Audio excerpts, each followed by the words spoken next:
So obviously, the big topic of discussion for this series or video or whatever you want to call it, right, is how the whole epidemic, how the whole COVID-19 situation, how the whole coronavirus situation is really affecting, our day-to-day life, day-to-day operations, and so on and so forth. And it really is.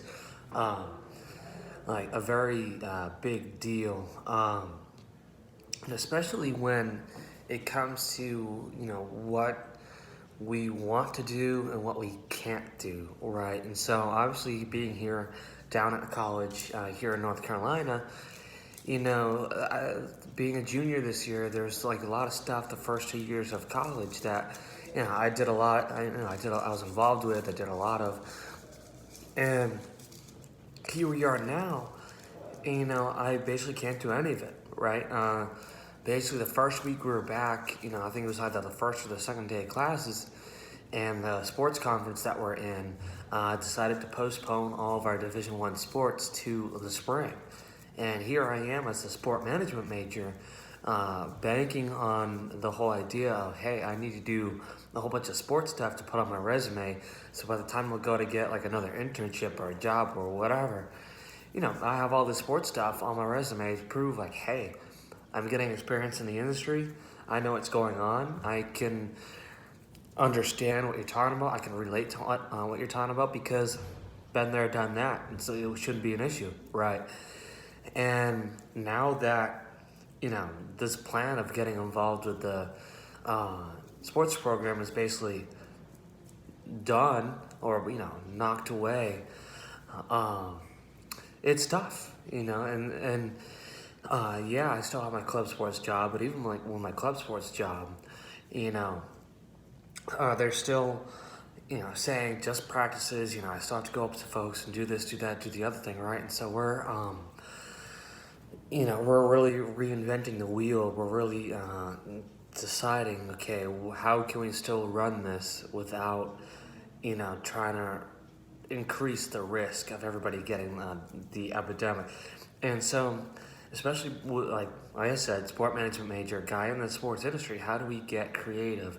How do we reinvent that wheel so that way, we still have that sports entertainment side of things without getting anybody at risk? And so that's the big thing is we have all of these expectations of what life was like pre-COVID-19.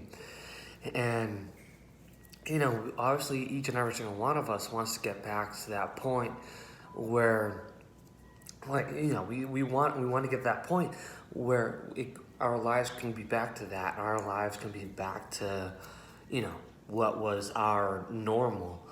And that's obviously the big thing. So, honestly, it's interesting to see how each and every single university, even here in North Carolina, obviously, every university across the country is different in how they operate and how they're taking care of this situation because, you got to look at the difference between the public schools and the private schools, right? Obviously, the public schools only have a certain amount of money in their budget that the state, allocates every year or, whatever.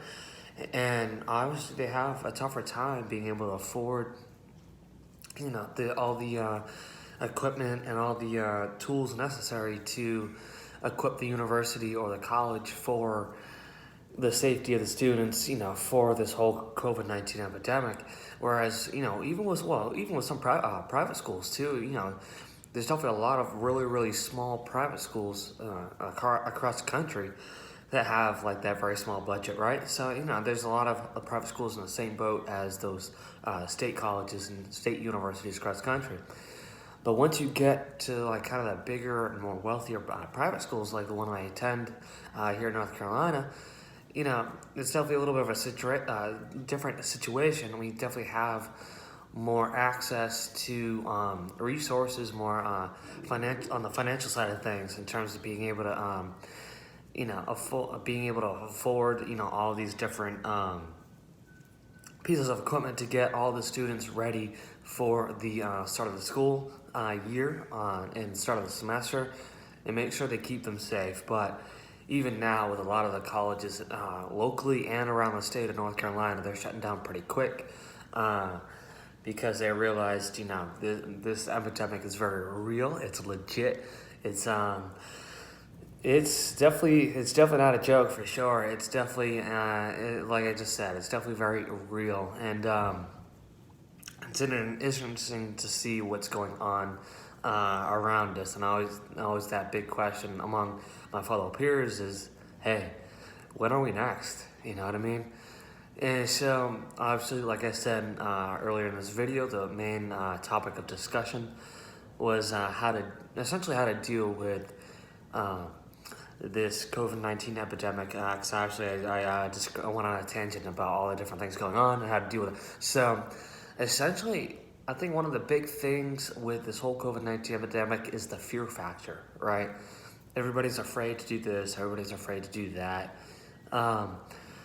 But really, I think, and obviously, I'll admit it, I'm afraid too, but we can't let fear drive our daily lives, because once we let fear take over, then, we're really accepting the fact that it's okay, and we can't.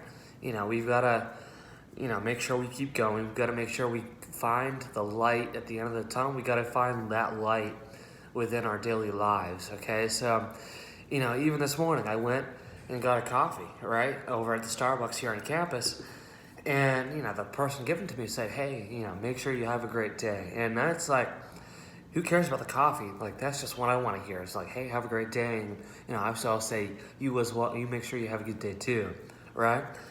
Something like that is something as simple as that is a light. Is a light at the end of the tunnel, is a light on the day.